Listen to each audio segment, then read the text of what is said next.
Get ready. Begin.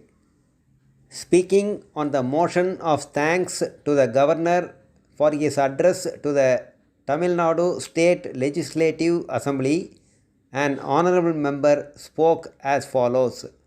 Mr. Speaker, sir, I derive the greatest pleasure in seconding this motion. As the mover of the motion has dealt with almost all matters elaborately, I do not have much to say on those matters now. As all of you are aware very well, members from the opposition benches have not yet spoken anything on this debate. Therefore, I would like to have the benefit of hearing their constructive criticisms also. Hence, I do not think I can very much contribute to this debate. However, by way of supporting what my honorable friend has just said before me, I will try to think aloud and say a few words on this occasion.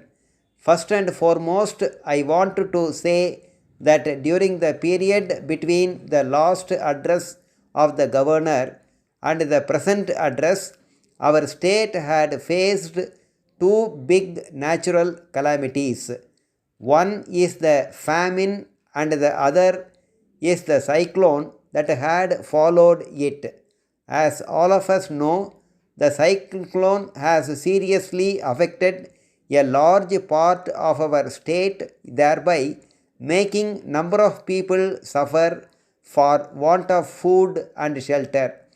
It will not be out of place to pay our tributes to the collectors, their team of staff, and others who cooperated in giving timely relief to the people who were affected. As it was well planned, the relief measures have been reported to be adequate. However, on this occasion, I would like to point out that these measures could have been more reasonably spread among the various areas. Then I would like to refer to famine and its effect in all parts of our state. Reports from the district collectors have shown that almost all the districts in our state still continue to face famine conditions. This type of difficult situation is not new to our state. During the last 5 years, we have been facing scarcity of drinking water. I am not aware of the position of drinking water availability in other neighboring states. However, so far as our state is concerned, in the circumstances, I would like to suggest to the House that supply of drinking water to the people living in rural areas must be given the same priority as agriculture. We cannot claim that ours is a welfare state unless we are able to give protected drinking water to the poor people in the villages. Then there was also much criticism by the leader of the opposition about the rural welfare schemes all these years. I think that this scheme has come to stay in our state. I am of the view that the people must see that they stand on their own legs and strive hard to work and get what they want with minimum possible help from the government. No doubt that this scheme has created a moral spirit among the people that they can have what they want with their own efforts with minimum support from the government. Then I would like to say a few words about electricity supply.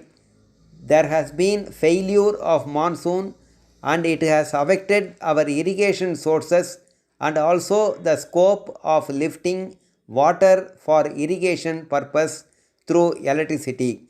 I would like to bring to the attention of honorable members that half of our electric energy goes down near reservoirs which give electricity, and thus economic improvement is affected.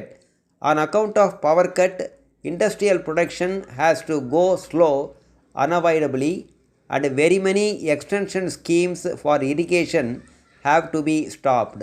All this will result in reduction in the production of food grains. I would therefore like to suggest that all cities have to block out as was done during wartime, and thus the energy saved thereby may be utilized for industrial production and irrigation works. Lastly, sir, I come to the question of handloom sector. The mover of the motion has said very many good things on the way in which this question can be solved. Sir, I think that this is not an ever-ending problem.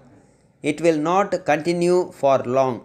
The competition between the mill sector and the handloom sector may seem to be an unending problem.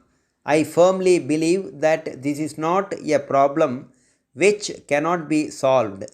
Our state government are dealing with this matter with proper perspective in the right direction, and I earnestly suggest that we may put forth the matter before the central government to appreciate our difficulties and consider the request of our government favorably.